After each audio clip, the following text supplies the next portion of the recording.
For cozy mystery readers who also love home improvement shows, you need to add Renovated to Death by Frank Anthony Polito to your reading list. In Renovated to Death, we meet writer P.J. Penwell and his partner, actor J.P. Broadway. The couple have moved from New York City to the Detroit suburb, where they host a home improvement show called Domestic Partners. In desperate need of a house to restore for their second season, Tom Cash offers to let them use his parents' house that's been sitting empty for years. But when PJ and JP stop by to look the place over, they find Tom dead at the foot of the stairs. Was it an accident or was it murder? Renovated to Death by Frank Anthony Polito is the first book in the new A Domestic Partners in Crime mystery series, forthcoming from Kensington Books. And it's a fun, queer, cozy mystery you really don't want to miss.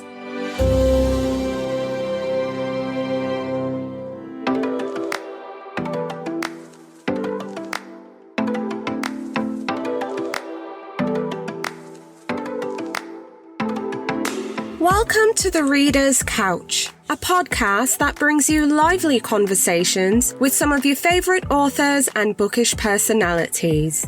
Over here, the couch is always booked, but I've moved some books to the side table and fluffed some cushions so I can welcome a guest or two to come lounge with us. Today on the couch, we have Beth O'Leary, and she's here to talk to me about her latest novel, The No-Show, a rom-com where three different women are in love with the same man. And when he doesn't show up to his Valentine's date with any of them, they try and untangle the truth. Stay tuned.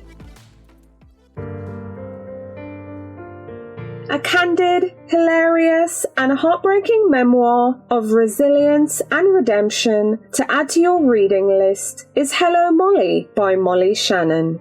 Molly Shannon is an actress and comedian you've probably seen on Saturday Night Live, the comedy Will and Grace, the TV series Enlightened, and many more. But Molly Shannon's life didn't start there. At age 4, Molly's world was shattered when she lost her mother, baby sister, and cousin in a car accident with her father at the wheel. In her memoir, Hello Molly, Molly Shannon explores with both humour and candour her struggle to come to terms with the legacy of her father. Hello Molly is also filled with behind-the-scenes stories involving everyone from Whitney Houston to Adam Sandler to Monica Lewinsky. It also spans Molly's time on Saturday Night Live, where she worked alongside Will Ferrell, Adam Sandler, Sherry Ateri, Tracy Morgan, Jimmy Fallon, among many others. Hello Molly is being published by Eco Books, and it's a candid, heartbreaking, and hilarious memoir you really don't want to miss.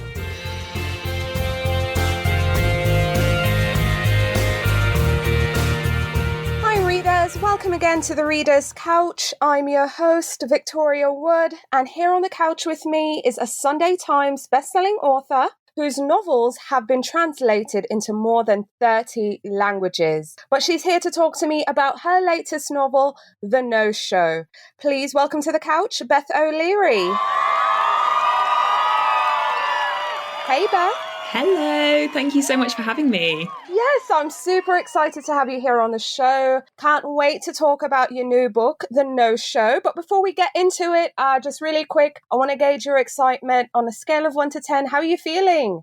Gosh, so I am 1 week away from publication as we record this. So that's pretty much as exciting as it gets. This week is always so nerve-wracking and amazing. I'm just waiting to hear what everyone thinks of the book and just itching to kind of have that amazing moment where I walk into a bookshop and see it on the shelf. So yeah, I would say I'm a solid 9, and probably on next Tuesday I'll be a 10. Or maybe 100. Yeah, is 100 acceptable? Because then I'm already at 90. Yes, absolutely. So, Beth, I was fortunate. I got an early copy, read it, loved it. Can't wait to hear what other readers are saying as well. But I want them to hear from you, though. Tell us about your novel, The No-Show, and what can readers expect when they pick up this book?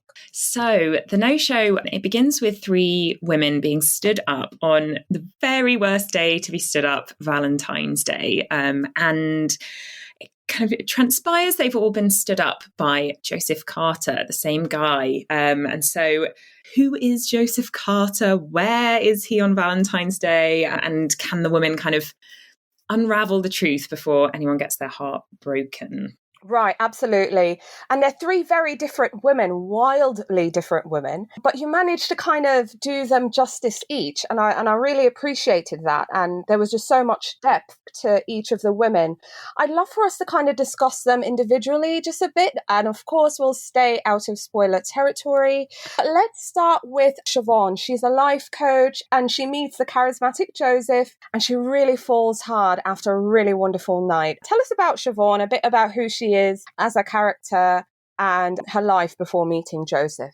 Yeah, Siobhan is one of those characters who there's this magical thing that sometimes happens where a character comes to life in just a sentence that you're typing. And I found Siobhan very quickly. She's very quick-tempered. She's kind of strong, fierce. She's a very loyal friend. She's been hurt before and it's made her guarded. And she kind of keeps people at a distance if she can. And she's always the strong one. So it's hard for her to be vulnerable. And, you know, I knew her when I typed the sentence, which has been there since the first draft, that Siobhan is only vegan when she's in a good mood. And that's in her opening page. And I don't know what it is, but sometimes you can just say something that makes them spring fully formed into your mind. And that was Siobhan for me. Right, absolutely. Then there's Miranda, you know, she's a bit more free-spirited and she feels some commitment to Joseph, even though she's suspecting, you know, there's some secrets there. Tell us about Miranda as a character.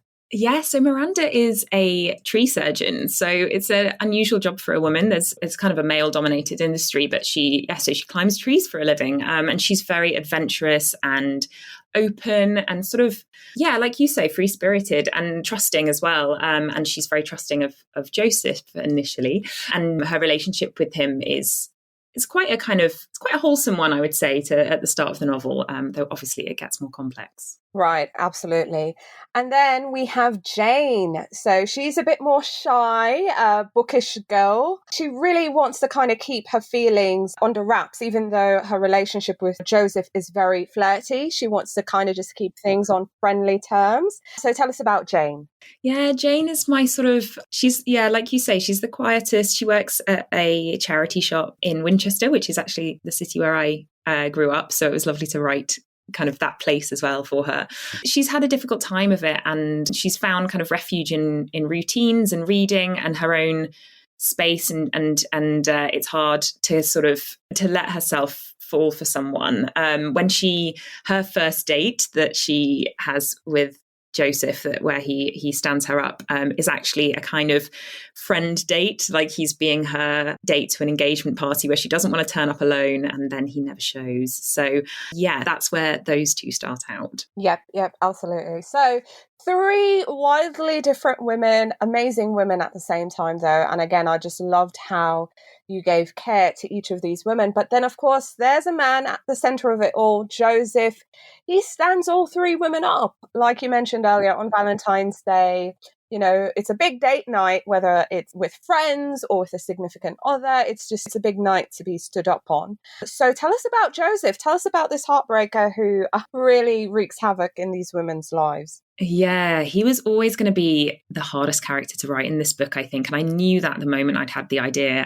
He is the kind of, it's very much a novel about three women. And I really love hearing you say that you feel that they're each, you know, kind of deserving of that space. I really wanted to write sort of three women who each could have a novel on their own, if that makes sense. I didn't want them each to be a third of a novel. So it's lovely to hear you say that. But equally, there is, as you say, a man in the center of this book and they sort of circle around him. And it's a difficult one because we need to love him as well as hate him, I think. So he's a very charismatic guy. He's handsome in that kind of adaptable way. And actually, he's very different with different people, which I'm very interested in that, like the way that we behave differently in different scenarios. And this novel, it just lends itself to kind of exploring that idea that different people bring out different sides to us. But yes, Joseph Carter is the sort of guy that you kind of find yourself thinking, is he too good to be true? And then he just does one more nice thing and you think, well, maybe he really is a nice guy. Yes, it had me. First I was on, then I was off, then I was like, yes, and then I was no. And I loved, just how kind of twisty it was at the same time. Oh, thank you. It kept me guessing going on, yes, he's the bad guy, but you know what? Near the end, or not even before even the end, you're kind of wanting a positive outcome for all these characters. At least that's how I felt anyway. Oh, that's lovely to hear. Thank you. Yeah, so even though he stood them all up, I was still kind of hoping, well, okay, as we get to know him, we realise there's a lot more than what's seen on the surface. But also, you're right, people tend to be different when they're around different folks, the way you are with your family versus your friends versus a significant other and so on. And also, this one person could just be very different with 3 potential significant others. So I loved reading and exploring that as well. So I'm curious, Beth, what was the spark for this story, the no-show? Give us some idea on your inspiration. Where did this come from? What was the spark for the novel? Yeah, this book, actually, unusually for me, it sort of started with a feeling that I really wanted to write something. I wanted to write something ensemble. And I rarely kind of start with like a sense of what I want to do like that. Normally I kind of have a question that pops into my head, or a little setup, like with the flat share. It's like, what if 2 people shared a bed but didn't meet, But this time I wanted to do something big, and I wanted to have lots of interwoven stories, that kind of almost like that Love Actually setup. And so I was looking at different ways that you could connect several women. And once I hit on the idea that they could perhaps all have been stood up by the same man, I was fascinated and I always think it's a good sign if I'm excited, because I found myself going, where was he then? That's kind of was my into this. Though actually a huge, huge part of the plot only came to me when I was 3/4 of the way into the first draft. And I rarely have moments like this, but it was like something dropping out of the sky and hitting me on the head. I sat there and thought, what if? And I'm not going to say it because it's a big spoiler, but I thought, no, surely I can't do that. I can't do it. And I got up from my desk and I still, if you listen back to the voice note that I sent my friend, you can hear how my voice is shaking because I'm so excited. And I just thought, I have to. It's too good an idea to leave behind. So I went right back to the start and rewrote with that in mind. So it wasn't a straightforward writing process, this one, but I'm very, very proud of this book. Well, I'm thrilled to hear it because I really, really, really enjoyed this one. It was just so, so, so good. Again, twisty, but fun. And I loved that it had depth. All the women had depth. And I think those are like my 3 points for selling this novel when I'm talking to friends. So yeah, I'm really excited hearing that you had. I know what that moment is, and I'm not going to say it. This is what happens because we're staying away from spoilers. But yeah, it's really refreshing also kind of hearing that you had that feeling as well. I think in some ways I sort of went on the same journey as the reader because I discovered the twist, one of the twists about the same time that they will. Okay, that's not ideal for efficient writing, but hey, it happens. And in this case, I think it worked well. Oh, thank you. All right, so we're going to break things up a bit with a little game, and I'm going to call this one, Are We Bad at Dating? And I'm saying we because I'm throwing myself in there. Love it. Join me. Along with Siobhan, Miranda, and Jane. So because the novel kind of centers around these 3 women who all got stood up on their date, we're going to play a game to see if it's Joseph or if we're just bad at dating. So are you ready? Yes, hit me. Okay, so you're going to let me know what Siobhan would do, Miranda might do, or Jane. Or maybe they would all do the same thing. So just feel free to just throw it in there and let me know. All right, so a date is scheduled for 8 p.m. What time do you show up? Are you showing at 8, 8:30, 9:30, or you're there at 7:55? So I think Miranda would be there maybe a few minutes late. She arrives a little bit late to her first date with Joseph, and she's quite chill about him not showing up at first, because she always thinks people have got a reasonable explanation for these things. So she's quite laid back about it, but she wouldn't show up really late, and she doesn't really get Joseph's tendency to be late. She's like, couldn't you just plan better? Whereas I would say Siobhan would be on time, but kind of, she would definitely expect you to be on time as well. She has high standards. I think Jane would be a little early, but would kind of, she might take a book with her and settle in early and just read until you show up. I know I'd be late. Would you be late? I'd be late. Would you be early, on time, or late? I'd be early. I am terrible. I'm like, so like, I hate being late for stuff. It makes me so like flustered when I arrive. So I'm always way too early for things, and then I'm like dawdling around. Thank God for having a book on my phone. Otherwise I'd just be like pottering around outside cafes all the time. Awesome. Okay, so your date says something rude to you. What do you do? Do you laugh it off, stand up for yourself, leave, or say something rude back? What would the girls do? Then tell me what you would do. Ooh, so if someone said something rude to Siobhan on a date, she would 100% snap back. She's got a real temper, and she might walk out as well, I would say. And if Miranda was in that position, she's my more chilled out character. I think she'd pull them up on it because she's pretty brave, really, but she would be forgiving, and kind of, if they apologize, she'd move on from it. And I think Jane probably wouldn't say anything about it and would assume she'd misunderstood or something. And then later she'd kind of wonder about it and think, oh, was that okay that they said that? As for me, I think I would probably get a little snappy at first, and then I would go bright red at my own audacity and get very awkward and try and kind of carry on with things whilst silently kind of fuming still. I think I would be a combo of both as well. I'd probably snap back, but then make light of it, but I'd probably be fuming underneath it all. I would just find it too awkward to then like carry on being annoyed, I think. I'd have to I wouldn't be able to sit with that. Yeah. I think that's why you kind of put the spin on having a bit of humour or just letting it go. But yeah, so we're similar there. Okay, so on the flip side, we're not really liking our date, so what do? Do we make an excuse and leave, run off when they're not looking, just tell them we're not interested, or we grin and bear it? What would the girls do, and what would you do? So, I mean, Siobhan I think she'd know pretty quickly if she wasn't feeling it, and she would probably find an excuse to leave.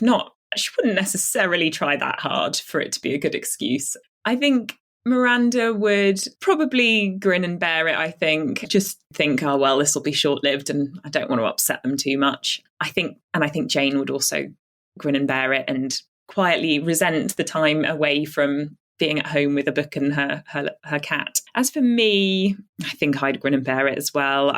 I'd struggle to assert myself enough to slip off or say anything about it. I'd just get to the end of the night and then go. Same. I'd grin and bear it. Yeah, it's the easiest option, I think, as unpleasant as it is. I know, and it's the least confrontational, and I really don't like, conflict and whatever.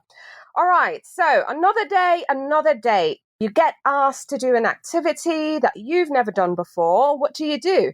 Are you up for it? You're saying, yay, this sounds fun. You Google the activity beforehand to see what it's all about. Or do you suggest something more familiar, or you just become a no-show? What are we doing? Oh, I love this one. I think so. Siobhan would be a bit like, really? Can we not do something that I want to do?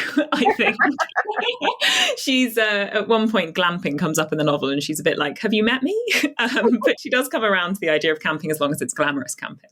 Miranda would be totally up for it. She's a really adventurous person, and she'd be like, cool, an activity I've not done before, bring it on. And Jane would be like, this is just a sign that I shouldn't be going on this date. I'm going to cancel the whole thing. And I think I would not enjoy a date doing it would depend on the activity, but if it was something that was really out of my comfort zone, I think I would probably gently suggest that for a first date, maybe we could just do X instead? I think I'd be Googling first to see, what's this all about? And if it's not something up my lane, yeah, I'd probably just say, hey, can we do something else? Either something I like or low pressure. Yeah, low pressure, I think, is key, isn't it, on a first date? And I like that you do some research beforehand. I love that. Good move. Yeah, I want to know. What are you letting yourself in for? Exactly. It's like when you get invited out, it also helps me decide what to wear. So if you're telling me where we're going, you need to know what shoes. Like, thank you. We need this information. All right. Last one, right? So I know the girls got stood up, but this is kind of a little reverse. So you don't hear back after your date. What do you do? Do you send them a message? Do you just move on, message them until they respond? Or you just show up randomly at their office if you know where they're working? Oh, this is such a difficult one, isn't it? The kind of how to behave after that first date, who messages who first. I think, so Siobhan would definitely wait for them to message first. I think it's hard enough for her to put herself out there as it is. So she would sort of think, well, that's on them. I think Miranda would just message afterwards, kind of being like, had a great time. And she's quite straightforward like that. And I think Jane would probably think about it a lot. Like there would be a lot of like, should I message? Should I message? Should I not message? And I think in the end, she would probably send a message and then think a lot about whether she'd worded it right. And I think I would probably be like Jane in that. I struggle. I'm really struggling here because I think my gut instinct is to wait. I'm not going to message you first. I think, that's what I go with first. But then I also know when I do respond to any message, I overthink it. I'm like, did I say this right? I'm grammar police. Could this be taken in the wrong way? Exactly, because so much can be lost in translation, especially over text. So, it's a combo of both. I'd probably wait, but then I'd still overthink, if I said something. So, but that's it. Are we bad at dating? Oh, I love that. That was so fun. Thank you. Thank you so much for playing. I had a great time. And lots of laughs, obviously. It's a good, it would have been a great writing exercise, for getting in my characters' heads when I was early on in the process. I like it. I'll have to try it. So with the next book, what would they do? Yes, what they would do in each scenario. Yeah, that would be great. All right, so I want to get into your writing life a bit, Beth. How long did it take for you to put together the No Show, start to finish? So this book took me about a year from having the idea to kind of having a relatively polished sort of draft. So I'm curious now because, this is like your fourth book. You previously published The Flat Share, which I adored, The Switch, which I also loved. I love that one so much because of the girl in the book and how close she was with her grandmother. So I love that one, and I love that whole switcheroo. Then there was The Road Trip, and now you have The No Show. So I'm curious to know, how was your writing as well as publishing process similar to or different book over book? Every book is different, I'm learning. And it seems like I definitely do sort of, some things come with experience, but every book throws something new at you. This book, I had to plot like I have never plotted before. There was a spreadsheet. I'm a very kind of character-led writer generally. So I kind of dive in and I have some sense of where I'm going and I know where perhaps I'm going to end, but my characters sort of lead the way usually. But with this book, because of the idea, I needed to map it out a bit more. And I was worried about how that would go. Like, would it kill the joy of writing for me? Because so much of that joy is about that discovery for me of that feeling of like, I'm not sure where this is going, but I feel like this character is taking me somewhere. And it's almost like I'm not writing it. It's like I'm digging it up, and I was worried that kind of planning would change that for me, but it really didn't actually. And it just meant I had sort of a framework in which I was making those discoveries, and the plan had to change a billion times. So it's not like it was super structured anyway. But yeah, I think the biggest difference was between writing The Flat Share, which I wrote as an aspiring writer, like I wrote that on my commute to and from work on the train, and it was like my passion and my hobby and my dream, I guess, really, to writing as a job, which I still can't really believe I get to do. I'm still sort of waiting for somebody to come along and be like, oh no, there's been a terrible mistake, you're not allowed to do this. It's too good. But it is also like a discipline, and it's a different thing writing to a deadline and with a readership. And at times, I have got in my own head about it and kind of felt like, can I do this? And I definitely sort of struggled with feeling like, would I be able to measure up to The Flat Share? Because that first book was sold in 30 languages plus, and just unbelievable, really. So I feel like book 4 is a nice place to be. I feel like I've done the tricky second album, which is as everybody tells you is the hardest one, and kind of really let go with my third book. And then I feel like I'm really proud of this book. I feel like I'm saying like I'm a bit more like, do you know what? I am an author now. Yes, say it. Yeah, exactly. And it without going, oh, I'm an author. Start saying, yeah, I'm an author. But having a bit more confidence. Yes, absolutely. So with that in mind, having more confidence, that's amazing. Looking back at Beth 4 books ago, maybe even beyond then, if you could tell your younger writing self anything, what would it be? That's so interesting. I think, so as before I sold The Flat Share to a publisher, a lot of people didn't actually know that I wrote. I was quite shy about talking about it, I think, because I felt it was a little bit embarrassing and kind of exposing. And I don't know, I think I was just, people can sometimes, the way people sometimes react when you say you write is kind of like, oh, good for you. I felt nervous telling people. So it was a bit of a shock for some people when I was like, oh, I'm quitting my job to become an author. So I think I would say, don't hide that, share that with people, because it's such a joy to be able to share writing with people. And, just write for sort of the joy of it. That's what I really did when I wrote The Flat Share. And I was writing sort of almost in the way that I would read an escapist novel on the train. I was writing one for myself, really, and finding real joy in writing it. And I think that is part of why other people have enjoyed it, is because that joy was there. So yes, I would tell myself that too. Oh, love it. That's amazing. So before we kind of get out of your writing life, this is where I dig for information for my listeners. Are you working on any other books? Are you writing anything right now? What can we look forward to in the future? So I am writing, but I've just had a baby. So life is a little chaotic right now in a wonderful, most wonderful way. So writing is sort of fitting in at the moment around my little boy. Oh, so I'm going a little slower than normal. Oh, thank you so much. It's been amazing.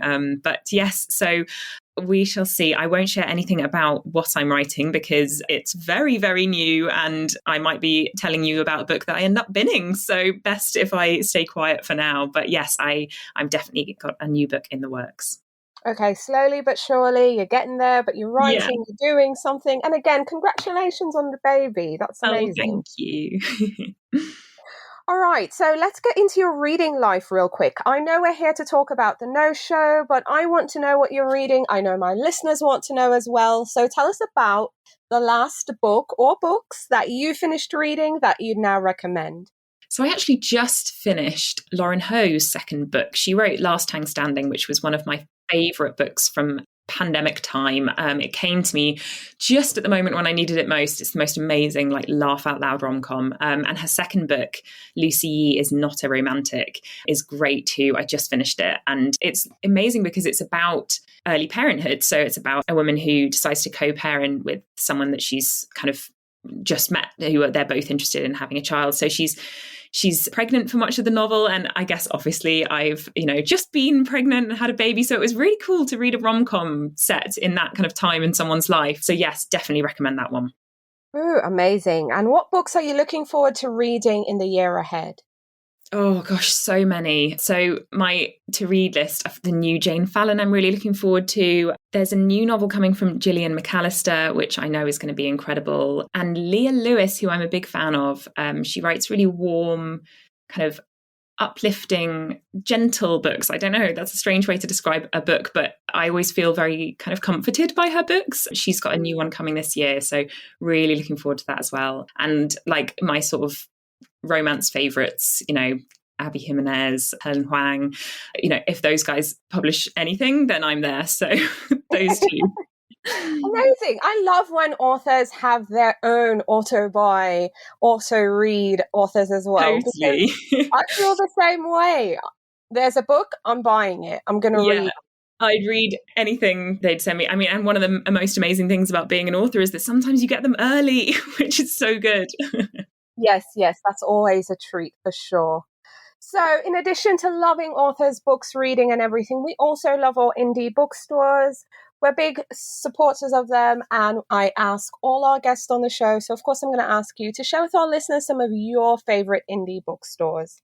So I would say my two favorites. So P&G Wells in Winchester, where I grew up. It's a little sort of wood-panelled, gorgeous old building down by the cathedral and down near the water meadows. And it's just got this magical feel for me. And I think because I went in there as a child and I would kind of spend ever choosing my one book from the kids section, it still kind of captures for me that feeling that you get as a child when you walk into a bookshop and there's just that sense of the magic of it, I guess. And that bookshop still kind of holds that for me. And my other favourite bookshop is Pritchard's Bookshop in Liverpool here in the UK. And it's the friendliest place. Like, I first went there when I was a debut author and I was sort of visiting lots of booksellers and telling them about the flat share and sort of coming in and kind of being like, oh, nobody knows who I am, but I want to tell you about my book. And it's difficult to do. And they were so welcoming. They made me a cup of tea. They'd made some like snacks for me before I got there.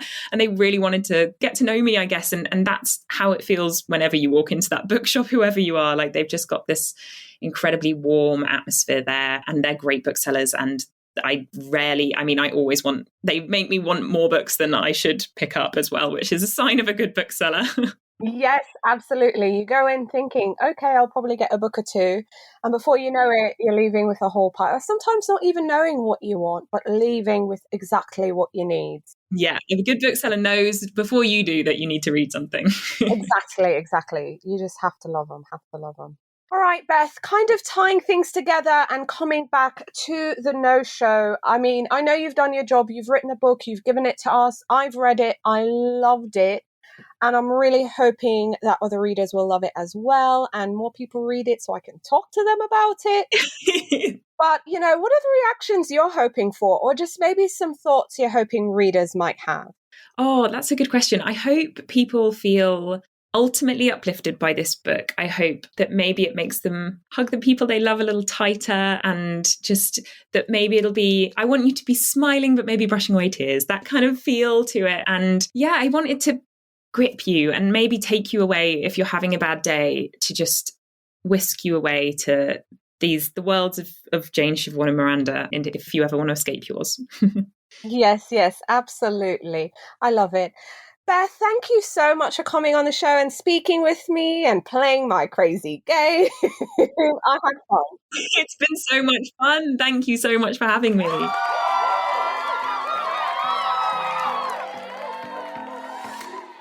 Thank you so much for tuning in to The Reader's Couch. You can find out more about the show and submit your questions for our guest by visiting our website, thereaderscouch.com. You can also connect with us on Facebook, Instagram, and Twitter at The Couch Is Booked. If you like the show, please subscribe, share, and take a few seconds to leave a rating and review.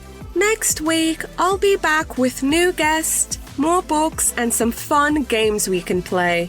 But until then, stay lounging, stay reading, and whenever you're in doubt, go straight to your local bookstore or library. Thanks for listening, and happy reading.